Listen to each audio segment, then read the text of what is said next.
નમસ્કાર દોસ્તો, વિડીયોમાં ફરી એક વખત તમારું સ્વાગત કરું છું. સ્થાનિક સ્વરાજની ચૂંટણી પૂરી થઈ ગઈ. આમ આદમી પાર્ટીના સુપડા સાફ થઈ ગયા. માત્ર 4 સીટો આવી.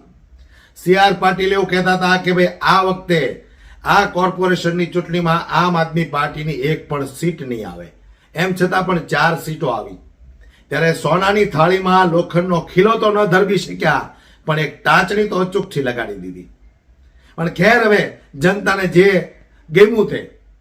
પણ મારે જનતાને એટલું કહેવું છે કે તમે લોકો શું માનો છો કે આ મહાનગરપાલિકાની ચૂંટણીની અંદર આમ આદમી પાર્ટીએ જે ગત 5 વર્ષની અંદર જે વિપક્ષની ભૂમિકા ભજવી અને જે તે જનતાના કામો કર્યા, સામાન્ય લોકોના કામો કર્યા, રોડ, રસ્તા, ગટર, સ્કૂલ, 50 બેડની હોસ્પિટલો બનાવરાવી, મંજૂરો કરાવરાવી, ત્યાર પછી અમુક વિસ્તારમાં હોસ્પિટલો બની પણ. તો હવે આ 5 વર્ષની અંદર સંપૂર્ણ ભારતીય જનતા પાર્ટીને જીત મળી છે.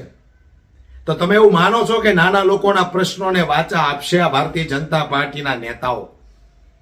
કેમ કે કોર્પોરેશનમાં વિરોધ પક્ષમાં તો કોઈ રહ્યું નથી.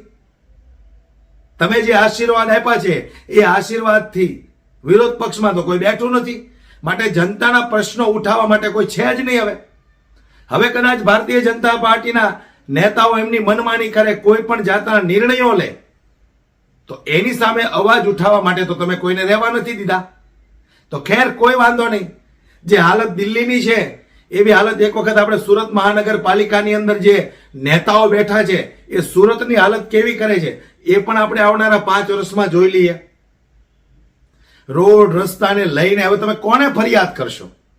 બેન દીકરીઓની છેડતી થશે, તમે કોને ફરિયાદ કરશો? સ્કૂલમાં સારું શિક્ષણ નથી, ટીચરો નથી, કોને તમે ફરિયાદ કરશો? હોસ્પિટલમાં સારી સુવિધાઓ નથી, કોને તમે ફરિયાદ કરશો? જોઈ વિચારીને મતદાન કરો. વિપક્ષો ખૂબ જરૂરી છે, આ હું નથી કહેતો. પણ 1985માં જ્યારે રાજીવ ગાંધી વડાપ્રધાન બન્યા ત્યારે રાજીવ ગાંધીએ ખુદ કીધેલું હતું કે સંપૂર્ણ બહુમતી સાથે કોઈ પણ સરકાર ન બનાવવી જોઈએ, વિપક્ષ તો તમારે રાખવો જ જોઈએ.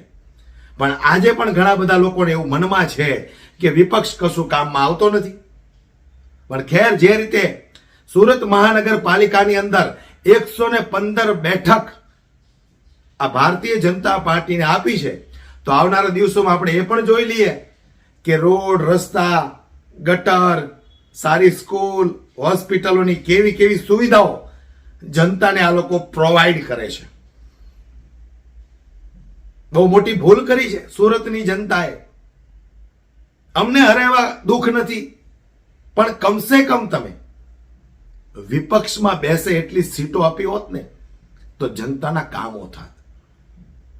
નાના નાના જે કામો છે જનતાના, જેને લઈને આમ આદમી, આમ નાગરિક, સામાન્ય માણસ ખૂબ પીડાય છે, ખૂબ તકલીફમાં છે.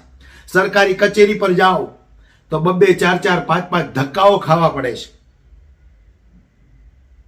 એક નાનું એવું તમારે આધાર કાર્ડ બનાવવું હોય, આધાર કાર્ડની અંદર એડ્રેસ ફેરવવું હોય, તમારા જન્મનો દાખલો લેવો હોય, આવી ઘણી બધી તકલીફો છે જેના કારણે આમ નાગરિક, આમ જનતા પીસાય છે. રોડ રસ્તા પર ટ્રાફિકની સમસ્યાઓ હોય, દરેક વસ્તુમાં આમ નાગરિક પીસાય છે. રૂપિયા પૈસા વાળાને કદાચ કોઈ વાંધો નહીં હોય, પણ સામાન્ય માણસના જે પ્રશ્નો હતા એ વિપક્ષમાં બેઠેલા નેતાઓ ઉઠાવતા હતા. હવે આજે તમે વિપક્ષ તો રહેવા જ નથી દીધો. તો હવે આવનારા 5 વર્ષની અંદર આપણે એ જોવાનું છે કે દિલ્હીની અંદર જે અત્યારે જનતા પછતાય છે ભારતીય જનતા પાર્ટીને જીતાવીને, એવી જ રીતે સુરતની અંદર શું એવા હાલ થશે? તમારું શું કહેવું છે દોસ્તો? અંધભક્તો તો કદાચ ના જ પાડશે કે ભાઈ ભારતીય જનતા પાર્ટી છે એટલે બધું જ સરસ છે. જોઈએ આપણે આવનારા 5 વર્ષની અંદર સુરતની અંદર ભારતીય જનતા પાર્ટીના કોર્પોરેટરો સારા કામ કરે એવી આપણે આશા રાખીએ. પણ વિપક્ષ નથી એટલે હું તો એમ કહું છું કે આમ નાગરિક, આમ જનતાએ પોતાના પ્રશ્નોનો ઉકેલ કેવી રીતે આવે એ વિચારવાનું પણ નથી ક્યારેય. કારણ કે આ આવશે જ નહીં. તમારા પ્રશ્નો કોઈ સાંભળવા માટે તૈયાર જ નથી. એના નેતાઓના સવાલ કોઈ સાંભળવા માટે તૈયાર નથી, તો તમારા સવાલ ક્યાંથી સાંભળવાના છે? તમે જે તમારા પગ ઉપર આ કુવાડી મારી છે, ભારતીય જનતા પાર્ટીના સંપૂર્ણ બહુમતીથી જીતાવ્યું છે. હું હજુ કહું છું કે રૂપિયા પૈસા વાળાને કોઈ તકલીફ નથી. તકલીફ નાના માણસોને છે, સામાન્ય માણસોને છે, મધ્યમ વર્ગના લોકોને છે. જે રીતે 115 સીટ આપી દીધી, તમે કમસે કમ આમ આદમી પાર્ટીને ખાલી 15 સીટો આપી હોત ને તો પણ વિપક્ષમાં રહી અને વિપક્ષની ભૂમિકા ભજવત.